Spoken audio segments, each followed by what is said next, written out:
What's good, everybody? It's your man DL Saint, man. How y'all feeling, bro? It is Wednesday, April 30th. April 30th. I'm certain of the date this time because tomorrow, May 1st, we have a comedy show here in Tampa, in Ybor City. If you guys are in town, come pull up. We're gonna be in Ybor City, a place called Trellis Gastropub.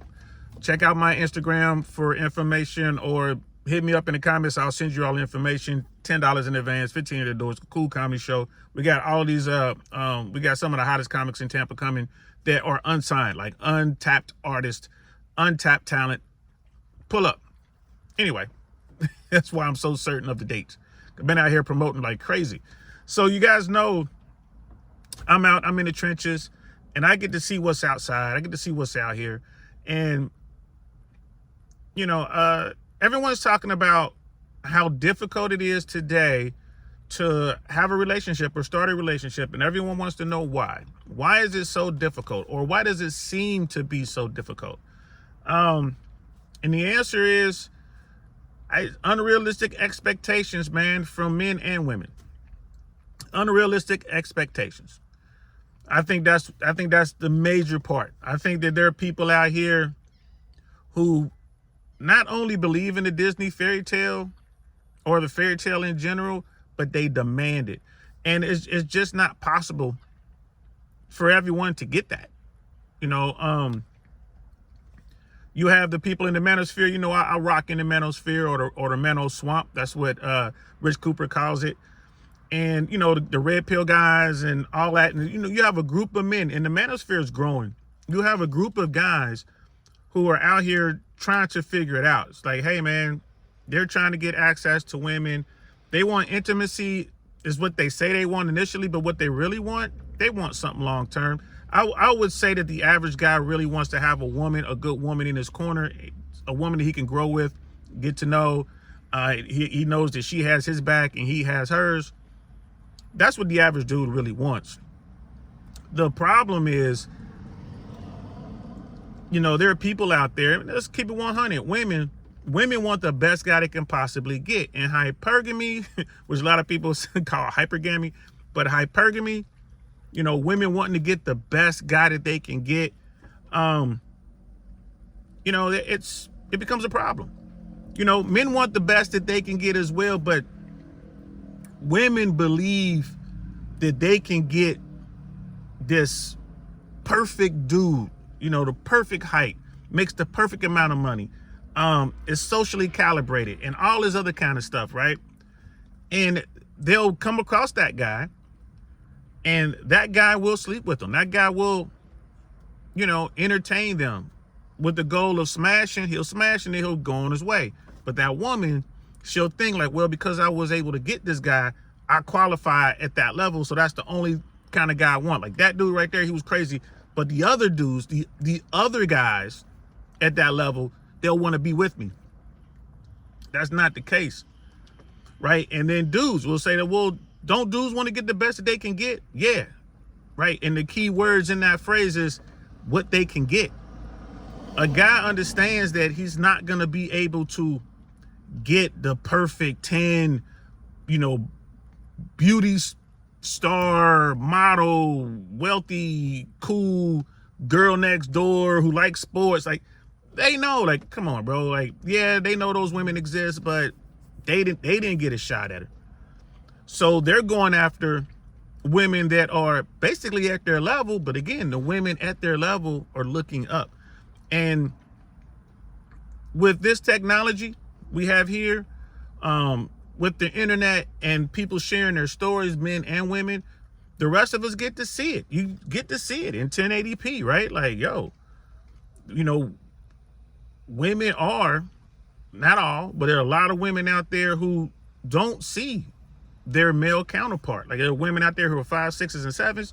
They don't even see the 5, 6s, and 7s out there. They're only seeing 8, 9s, and 10s, right? Because that's what they want. Okay, cool. So the expectation is messed up. And, you know, I'm not sure if people really understand what it takes to have a relationship, a successful relationship, right? It's hard.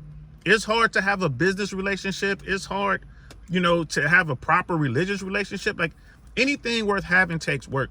And a lot of these young people today, and some of these old folks, don't want to do the work. And then it's the system, right? You got guys out here who are willing to take a chance. Got guys who will go out here and meet a woman, you know, let them allow himself to fall in love with said woman, didn't necessarily vet this woman properly, right? Get into a relationship, get married, have kids, go on to build a life. And 7, maybe 10 years in, the woman who was never truly into him 100%, she settled. Even though he might be a 7, she might be a 6, but she settled. Gets bored, wakes up one day and is like, you know what? I want to get a divorce. Gets the divorce and winds up historically getting a house, getting the kids, getting half of the pension, you know, getting half of the retirement, you know, and the guy is completely, you know what I mean, shocked and awed. Like he didn't see it coming. So those guys are telling their stories, and then they'll bring the receipts. Here are the transcripts from family court. This is what happened. This is how much money I had to pay. This is how many hoops I had to jump through just to see my kids. This is, you know, this is how much I paid to the attorneys. This is, you know, this is the time in court where they about to charge me with contempt. This is, they locked me up for this. You know, these horror stories are out there. And even like the best case scenario, when you talk to dudes who've been through it, you know, guys out here I've talked to been divorced 3 times, sometimes more than that. And they'll just say like, oh, well, you just pay it. You know, it is what it is. And da da da da. To them, that doesn't make any difference. Why? Because they're extremely wealthy, so they can handle it. But for the average dude, that first breakup, that first divorce, that first trip to family court, you're going to be devastated. Devastated. And it's really hard to bounce back financially. You'll find yourself living in the car, you know, paying for a house, you know, you're paying child support, you're paying alimony, you maxed out, you didn't understand the game. She did. She went and got the best attorney in town. That attorney just ran your pockets, right? And now we're starting to see with alarming frequency how many men have fallen prey to paternity fraud. It's huge. The numbers are coming out. It's huge. Guys who raise kids, grown kids, and then find out by an accident, either an accidental DNA test or someone did like the 23andMe or whatever, like they wanted to track their genes back, or one of your kids got hurt and needed a blood transfusion. Then you find out that's not your biological child. I mean, that is the worst of the worst. You know, you've been around this child for 6, 10, 15, 25 years thinking that's your child, and it's not. Bro, those stories are coming out.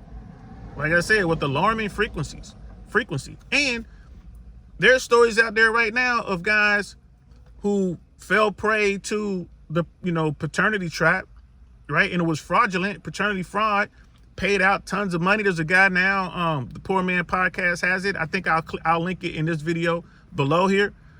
This guy's putting out, you know, chapters of his story, how he went from met this woman, they decided he was going to be a sperm donor. That's it. She's older, he's younger. He fell for it. Then turns out, nope, I wanted to be with you. I want you in my life. I'm pregnant with your baby. I want child support. You're going to have to give me a place to live. And this kid, at the time he was a kid, he did all that. He did all that. He found a place for him to live under the, like, okay, you can stay in my Airbnb till you get on your feet for a few months. Nope, I'm going to stay here forever. I ain't leaving. Now I'm taking you to court for child support. And he paid somewhere in the neighborhood of $50,000 over a few year span, only to find out that he's not the biological father, and she knew it. So he fought all the way to court, and I think this was in Louisiana, or no, Mississippi. I think this was in Mississippi. He winds up fighting it in court, going through all kind of stuff, man. He's put under a gag order. This woman is running this, you know, like she's destroying his name on social media and in the public. Meanwhile, he can't defend himself because the judge gave him a gag order. So you can't say all this stuff. You got to scrub your Instagram. You got to scrub your social media. Goes through all this stuff. Finally gets an attorney that's willing to help him with this situation. Gets before the judge, right? And is able to, he gets before the judge and he is able to prove that this was paternity fraud. He was able to do it, which is very, very, very difficult to do. And the judge was like, yep, this is paternity fraud. The woman did it on purpose. So he's like, okay, can I get my money back? Can I get the $50,000 that was taken from me wrongfully? No. And it was something to do with the law in Mississippi. No, we can't give you that money back. But we're gonna take you off the birth certificate, and we're gonna not force you to pay child support moving forward. So guys are hearing these stories, and a lot of dudes are like, you know what? I don't even want to take the chance. I met this woman, she's perfect, she's everything I ever hoped for, but you know what? I don't want to take this chance. And then people like me, I'm like, well, look, if you're gonna get married, bro, just get a prenup, do it that way. They're like, I don't even want to take a chance on the prenup because look at these videos, these guys had prenups and then the court threw it out. The court threw the prenups out. So expectations, guys. It's hard to have a relationship. Now, how do we fix this? As a society, we got to come together as a society, and we're going to have to change the rules. We're going to have to change the way this goes down. Like, you got to look at mandatory paternity tests, DNA tests. Whenever you go to court, it's like, I want child support or whatever, mandatory. That should be met. First thing you do, we're going to do a DNA test, make sure that is the father. But, that is the father. It's fine. We're just going to do this. Mandatory. Right? And then we need to change the way that judges do custody. It should be like Florida, 50-50 default. It's a 50-50 split.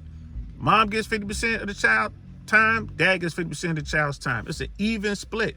Now there's no need to really talk about child support if both parents are going to take care of the child. And then people are like, well, what if one parent makes more money than the other? What does that have to do with the child having mom and dad? I don't understand that. But child support shouldn't be a default. It should be a need for the child. So instead of saying, okay, we're going to have one parent pay $10,000 a month to the other parent for child support, how about we look at what the child needs? The child needs clothes, the child needs a tutor, the child needs this, whatever. Dad, are you willing to pay it? Mom, are you willing to pay it because you make more? Like, yeah, I'm willing to take care of that. Cool. That's not going to be $10,000 a month. And then if the other person comes back and like, well, I only live in a studio apartment. My child should have a 5-bedroom house when they're with me because when they're with the other parent, they have a 5-bedroom house. Nah, it don't work that way. So that's what we need to do to change things.